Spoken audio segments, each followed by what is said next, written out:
Okay, so first a disclaimer. I wrote this speech before coming to IPPA. So I'm noticing now that I'm probably preaching to the converted in a way. Little bit of background, so my name is Christine May. I'm currently at the University of Pennsylvania at the Positive Psychology Center. And normally I live in Berlin working for European Business School with campuses across Europe. Oh, we're leaving.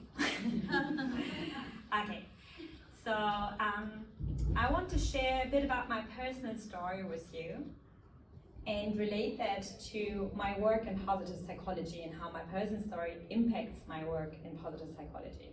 And it's a bit rough, so strap in. As a child, I had a first row seat to my mother's mental decline, and I held her hand during psychotic episodes, whilst my environment was amused, disbelieved, shocked, or in utter fear. So seeing my mother disappear until she quite literally turned into dust is what brought me to positive psychology initially.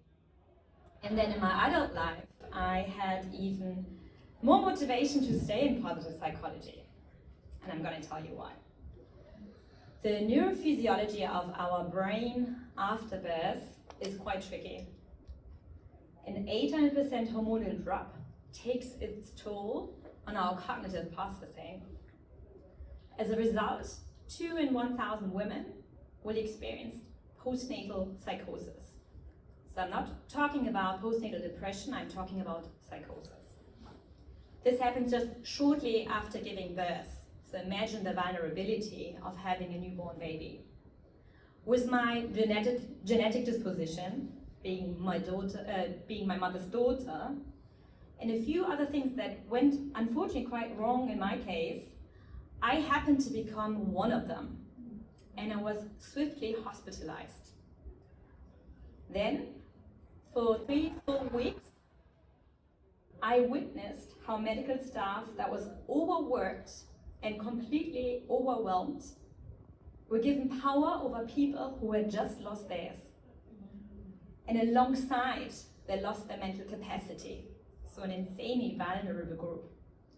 And unfortunately, I stayed just lucid enough to experience that quite vividly.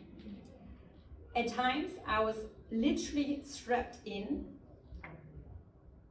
to another first row seat.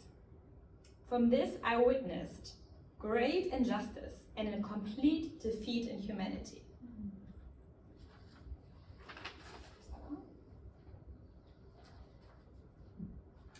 Today, I share a room with people where every single one of you is slightly smarter, and I love that. But as you now know, I've also shared a room where every single person was just slightly more unhinged than me. For me, these 2 rooms have something in common, and that's the question: what are we doing here? What's the end goal, right? So many bright people. What are we after? These adverse events that I'm sharing with you, they make it so hard to worry about publications. I cannot be bothered to worry about tenure tracks. And I also cannot worry about my pride. So in a way, they set me free. They serve as an endless reminder of why I do what I do. Why do I do what I do? This is something that I feel gets completely lost when we get so busy with 1,000 projects and expectations and things that will impact our work if we don't do them, that we can no longer connect to who are we and what shaped us in the first place to enter this field. So I might or I might not be the only one here in this room who lost their mother to suicide and experienced postnatal psychosis herself, but we've all gone through major adversity. It's our human experience, right? It's universal. And I wonder what would happen if the intellectual elite that is represented here today stopped hiding behind such well-honed intellectual abilities and collectively became just a little bit more vulnerable.